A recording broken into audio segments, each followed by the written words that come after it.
नमस्कार, एक बार फिर से आप सभी का स्वागत है। आज देखेंगे यूजीसी नेट का जो हिंदी का पेपर हुआ था 6 जनवरी 2026 को सेकेंड शिफ्ट में, मतलब एक ही शिफ्ट में हुआ था सभी पेपर। ऐसा नहीं है कि हिंदी का कई शिफ्ट में हुआ था। सुबह वाले मीटिंग में पॉलिटिकल था और शाम वाले में हिंदी था। तो उसके पेपर 1 के जो 50 क्वेश्चन है उसको हम देखेंगे। पेपर 1 के 50 क्वेश्चन, पेपर 2 के 100 क्वेश्चन हिंदी विषय के हम देख चुके हैं। उसके सभी सोल्यूशन ऑफिशियल आंसर की से, और सभी के सभी सही थे। और यहाँ देखते हैं क्वेश्चन, यहाँ पे यह दिया है और यह डाटा दिया है, डीआई का क्वेश्चन है, आप इसको देख सकते हैं। हम क्वेश्चन देखेंगे, आंसर देखेंगे। स्टोर, पहला क्वेश्चन है, स्टोर एफ को एसी की बिक्री से हुई आय, स्टोर ई को एसी की बिक्री से हुई आय का लगभग कितना परसेंट है? तो 23.22%। क्वेश्चन आईडी से मिलाने के लिए आप यहाँ पे देख सकते हैं, क्वेश्चन आईडी यह है 401। तो आप क्वेश्चन देखिए, उससे पता चल जाएगा। 401 400 क्रम से क्वेश्चन आईडी नहीं दिया रहता है, इसीलिए मिलाने में बहुत दिक्कत होती है। आप यहाँ से मिला सकते हैं आंसर की से सीधे कि आपका सही है कि नहीं सही है। क्वेश्चन ऊपर नीचे होगा आपका। क्वेश्चन 2 है, सभी स्टोरों द्वारा मिलाकर बेचे गए पंखों की कुल संख्या कितनी थी? तो 1650। अगला क्वेश्चन है, स्टोर डी द्वारा, क्वेश्चन 3, कोई स्टोर डी द्वारा कूलरों की बिक्री से हुई आय स्टोर एफ द्वारा पंखों की बिक्री से हुई आय से कितने % अधिक थी? तो 300%। जब भी हमें मिलाना पड़ता है, क्वेश्चन आईडी से मिलाना पड़ता है। 5 क्वेश्चन दिया ही आता है। चैनल को लाइक, शेयर और सब्सक्राइब जरूर कीजिए। स्टोर सी द्वारा अर्जित कुल आय कितनी थी? तो 60.975 लाख। क्वेश्चन 5 है, स्टोर बी और स्टोर ई द्वारा पंखों की कुल बिक्री से हुई आय के बीच का अनुपात कितना था? तो सही जवाब है आपका ऑप्शन नंबर 3, 8/19। और बस इतना 5 क्वेश्चन हो गया। इसके बाद कथन और कारण है। कथन कारण क्या है? शास्त्रीय भारतीय तर्कशास्त्र मत के अनुसार सभी गेय वस्तुएं अभिधेय हैं। पात्र एक हंडिया मतलब एक गेय वस्तु है, इसलिए पात्र अभिधेय है। एक अवैध युक्ति है। उपर्युक्त युक्ति में मध्य पद और मुख्य पद केवल उपस्थिति में सहमत है, अनुपस्थिति में उनकी सहमति का कोई नकारात्मक उदाहरण नहीं होता है। तो क्या यह, इसमें से क्या सत्य है वो चुनना है। उपयुक्त उत्तर, तो इसमें देखिए क्या है कि पहला बात गलत है, दूसरा बात सही है, इसलिए ऑप्शन नंबर 4 सही है। आगे देखते हैं, गैसों में किसकी भूमंडलीय ऊष्मण संभाव्यता उच्चतम है? क्वेश्चन 7 है, तो नाइट्रस ऑक्साइड है, N2O। अगला क्वेश्चन है, नगरीय क्षेत्रों में वायु गुणवत्ता सूचकांक AQI की गणना के लिए निम्नलिखित गैसों में से किनका प्रयोग किया जाता है? तो इसका सही जवाब है AQI की गणना के लिए ACD यानी कि कार्बन मोनोऑक्साइड। इसके बाद है आपका नाइट्रोजन ऑक्साइड,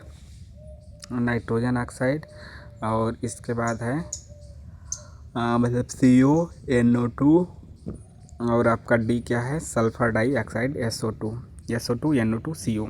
यह AQI गणना के लिए इनका प्रयोग किया जाता है, NO2 SO2 CO। Carbon monoxide, carbon sulphur dioxide, nitrogen dioxide. और ये ध्यान दीजिए, कार्बन डाइऑक्साइड का नहीं किया जाता है, आर्गन का भी नहीं किया जाता है।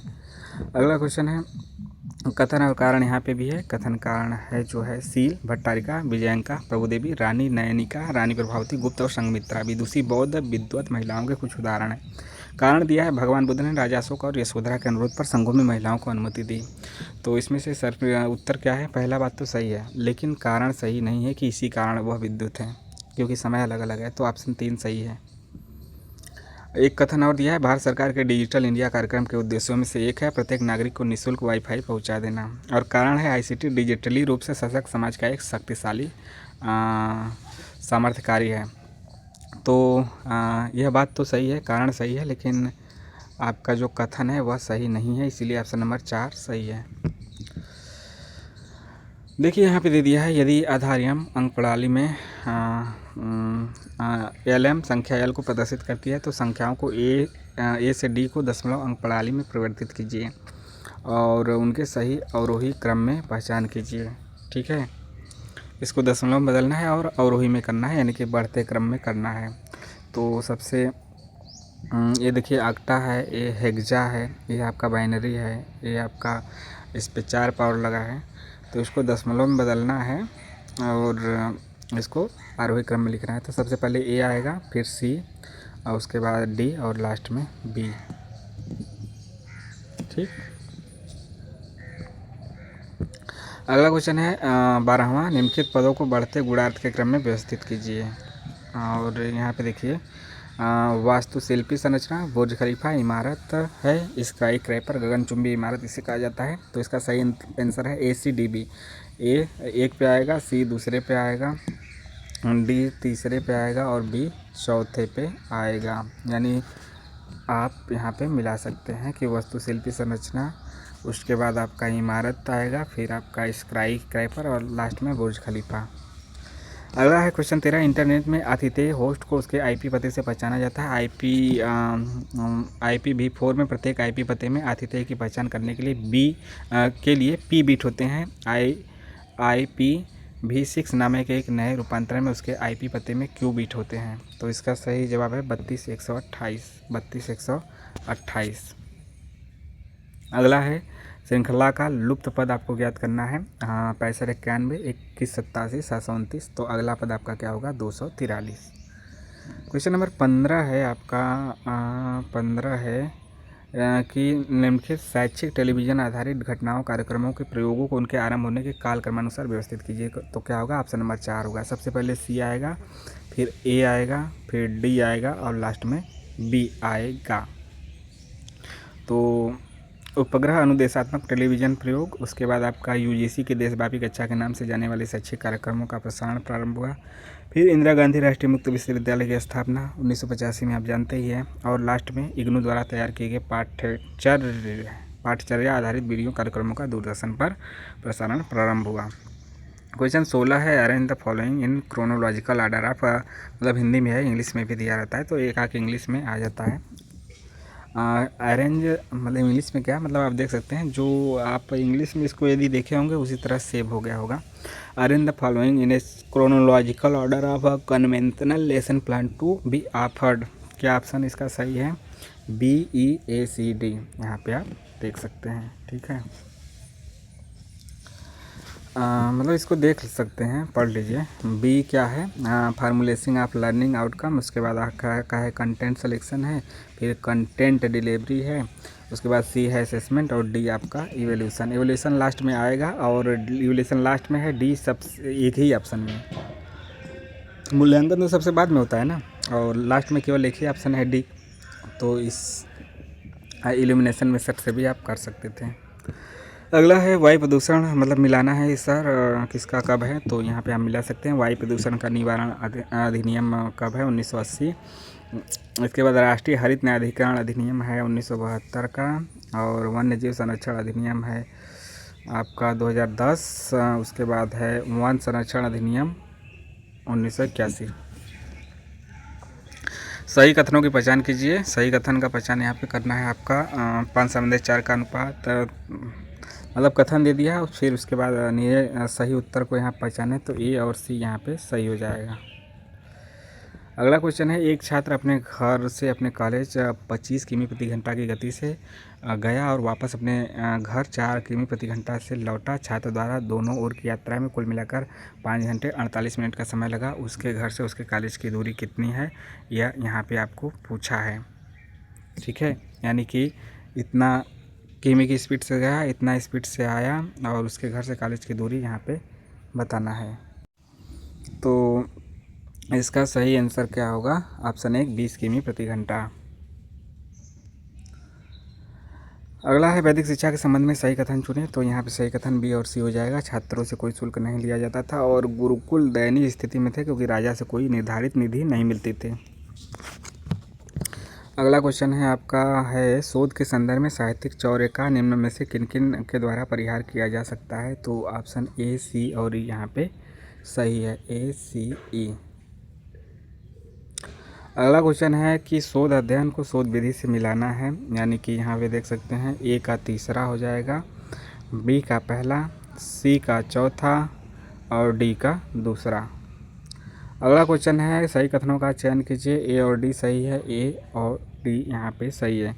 अगला क्वेश्चन है कौन से कथन तार्किक रूप से समतुल्य हैं, तो ए, बी और डी हैं, ए, बी और डी हैं। ठीक। अगला क्वेश्चन है, शोध के संदर्भ में किसी एक व्यक्ति द्वारा बगैर वास्तविक डाटा संग्रहण अथवा सही आगत के अनेक डाटा संग्रहण प्रपत्र भरना निम्न में किस श्रेणी में आएगा? तो जालसाजी। क्या है? जालसाजी। अगला क्वेश्चन है, प्रेरित करने और सुधारने के प्रयोजन से अध्यापक छात्रों के साथ मारपीट नहीं कर सकते हैं या एक अपराध है। अगला क्वेश्चन है आपका, निम्नलिखित में से कौन सा कथन इस प्रकार से है कि दोनों असत्य नहीं हो सकते यद्यपि ये दोनों सत्य हो सकते हैं? तो केवल बी और सी। बी और सी। अगला क्वेश्चन है यहाँ पे मिलाना है, तो फायरवॉल क्या है, कुकीज क्या है, स्पैम क्या है? तो कुकीज जो है आपका है वह दूसरे से जाएगा, यानी प्रयोक्ता के कंप्यूटर पर भंडारित छोटी फाइलें जिनका प्रयोग प्रयोक्ता द्वारा प्रत्येक बार वेबसाइटों का दौरा करने के लिए के समय उसकी वरीयता जानने के लिए किया जाता है। कोडीकरण क्या है? कोडीकरण वह प्रक्रिया जिसमें उपयुक्त ऑनलाइन कुंजी के बिना डाटा निरर्थक प्रतीत होता है। फायरवॉल क्या है? वे हार्डवेयर और सॉफ्टवेयर जो प्रयोक्ता के कंप्यूटर और बाहरी नेटवर्क के बीच अवस्थित होते हैं और कंप्यूटर में और उससे बाहर जाने वाले डाटा का फिल्टर करते हैं। स्पैम मेलिंग लिस्ट पर प्राप्तकर्ता को इंटरनेट से भेजी गई अयाचित ईमेल जो उनके इनबॉक्स को अवरुद्ध कर देती है। इसके बाद यहाँ पे आपको मिलाना है, एक मिनट कहाँ गया। अगला क्वेश्चन यहाँ पे है, ये शिक्षक सभी निर्णय लेते हैं, एक का चौथा, बी का तीसरा, सी का दूसरा और डी का पहला। अगला क्वेश्चन है, सड़कों पर कुत्तों से बारंबार आमना सामना होता है। साइबेरियाई नस्ल वाले हस्की कुत्ते हैं, इसलिए साइबेरियाई नस्ल वाले हस्की कुत्तों से सड़कों पर बारंबार आमना सामना होता है। यह युक्ति अवैध है क्योंकि इसमें निम्न तर्क दोष है। क्या है? तो इसका सही जवाब है विभाजन या फिर विग्रह।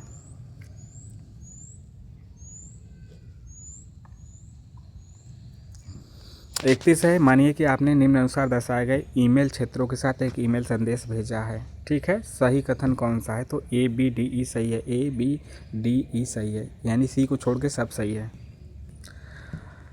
अगला क्वेश्चन है आपका, कौन से कथन सही हैं? तो इसमें 32वां में देख सकते हैं ए बी और सी सही है। ए बी और सी।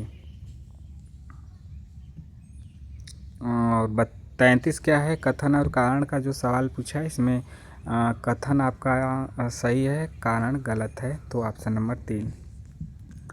अगला क्वेश्चन भी कथन कारण का है, 34 नंबर पे देख लीजिए। और बाधाएं और अड़चने वाला, तो इसमें क्या है? दोनों कथन सत्य है और व्याख्या भी सही है, ऑप्शन नंबर 1 सही है। अगला है, यच सूचकांक प्रयोग शोधकर्ता की उत्पादकता मापने के लिए किया जाता है। यदि डॉक्टर अमर ने 5 आलेख प्रकाशित करवाएं जिनमें 21, 12, 4, 2 और 1 उद्धरण है, तो डॉक्टर अमर का यच सूचकांक क्या है? तो सही जवाब है 3। अगला है 36 नंबर, कोयलाकरण के अंश को बढ़ते क्रम में बताइए, किसमें अच्छा कोयला का परसेंटेज है? तो इसका सही जवाब है ऑप्शन नंबर 1 DECAB। सबसे पहले पीट आएगा, बढ़ते क्रम में लगाना है, सबसे कम से सबसे ज़्यादा की तरफ जाना है। पीट में सबसे कम, उसके बाद लिग्नाइट में है, फिर उससे ज़्यादा है उप बिटुमिनी या फिर सब बिटुमिनस में, फिर उसके बाद है बिटुमिनस में, फिर एंथ्रासाइट में सबसे ज़्यादा, ऑप्शन नंबर 1। इसके बाद है आपका कौन सा किसमें है? ऑपरेशन यहाँ पे और समिति आयोग को मिलाना है। ऑपरेशन ब्लैक बोर्ड आपका NEP 1986 है। शिक्षा पर GDP का 6% खर्च करने की बात है तो कोठारी आयोग है। इसके बाद ग्रामशाला राममूर्ति समिति है और बिना बोझ की शिक्षा यशपाल समिति है, ऑप्शन नंबर 1। संचार पेशेवरों का सही उदाहरण क्या है? तो सही जवाब है पत्रकार, विज्ञापनदाता और समाचार वाचक। इसके बाद क्या है, 39 जो आवृत्ति अलग अलग दी गई है, इसमें सही जवाब है ACDB। ACDB मतलब कि सभी के सभी सही हैं क्रम से। यदि अवरोही क्रम की बात की जाए तो अवरोही क्रम में क्या होगा? ACDB, अवरोही क्रम में लगाना है। ठीक। अगला क्वेश्चन है, कौन सा कथन सही कथनों का चयन करना है? तो B और D सही है, B और D। अगला क्वेश्चन है 41, यदि किसी कूट भाषा में, यह पढ़ लीजिए, रीजनिंग का क्वेश्चन है, उसका सही जवाब होगा 6 और 4। ब्लैक को 6 लिखेंगे और रेड को 4, ऑप्शन नंबर 3।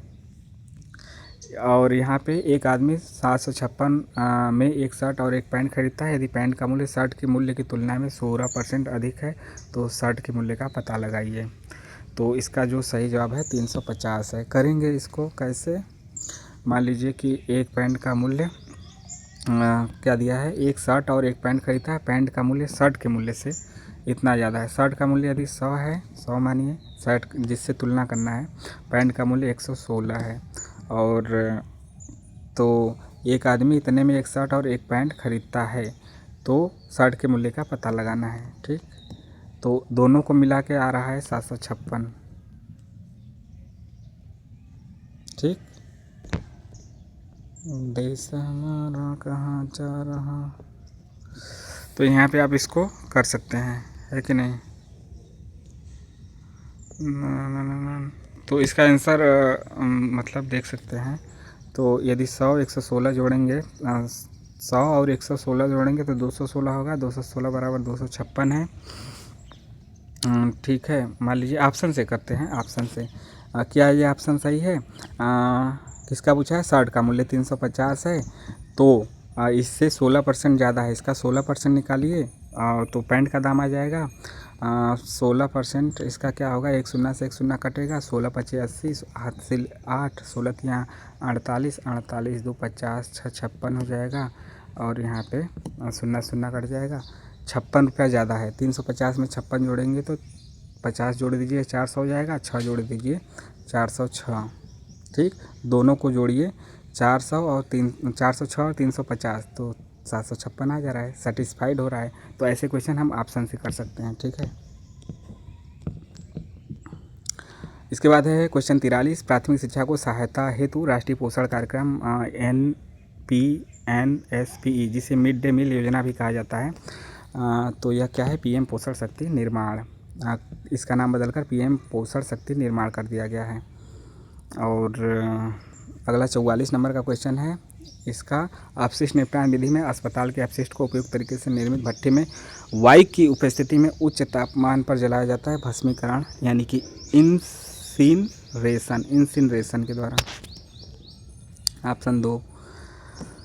और यहाँ पे जो है मिलाना है, कलकत्ता में पहले अव्यवसायी रेडियो क्लब का आरंभ कब हुआ? नवंबर 1923 में।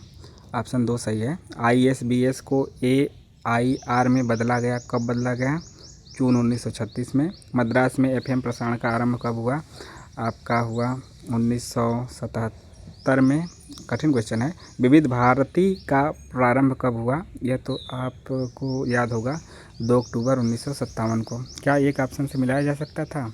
हाँ, विविध भारती आपको पता रहता तो आप मिला देते, क्योंकि D3 एक ही ऑप्शन में है।